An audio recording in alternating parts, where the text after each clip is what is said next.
देवउठनी एकादशी के पावन दिन भगवान शालिग्राम और माता तुलसी का विवाह किया जाता है। इस दिन देवउठनी एकादशी और तुलसी विवाह 24 नवंबर दिन शुक्रवार को है।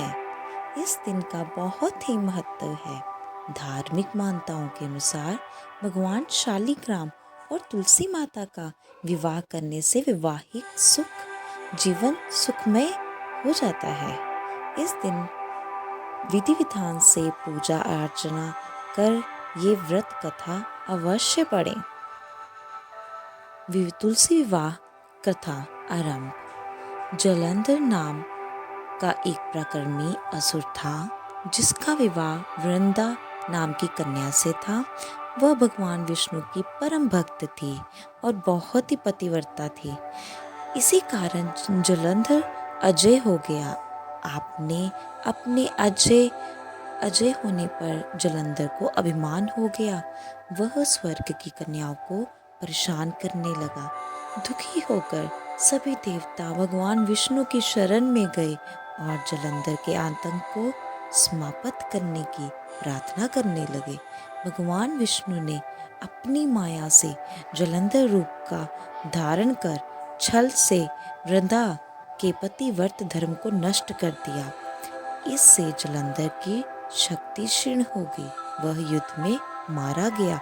जब वृंदा को भगवान विष्णु के छल का पता चला तो उसने भगवान विष्णु को पत्थर बन जाने का श्राप दे दिया।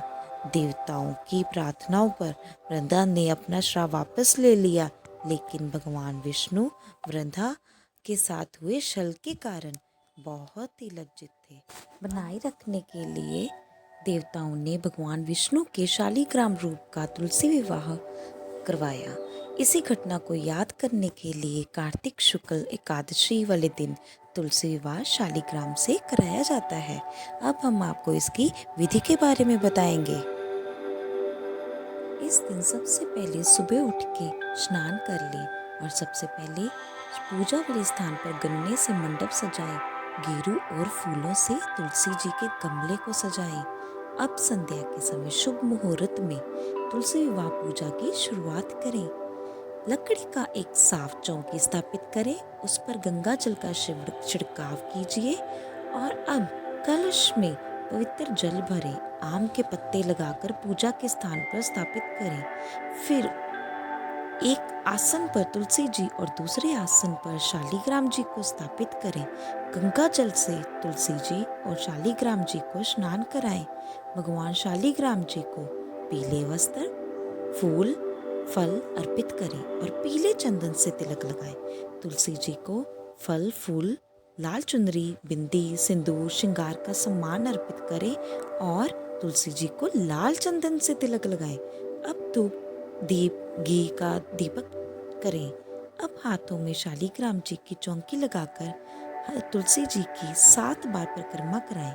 पूरी श्रद्धा के साथ तुलसी जी और शालिग्राम जी की आरती करें। अब खीर, मेवे, मिठाई का भोग लगाएं। चाहे तो आप तुलसी चालीसा का पाठ भी कर सकते हैं और अंत में क्षमा याचना प्रार्थना करना मत भूलना। बोलो तुलसी मात की जय। बोल श्री सत्यनारायण स्वामी महाराज की जय। बोल श्री हरि श्री हरि श्री हरि।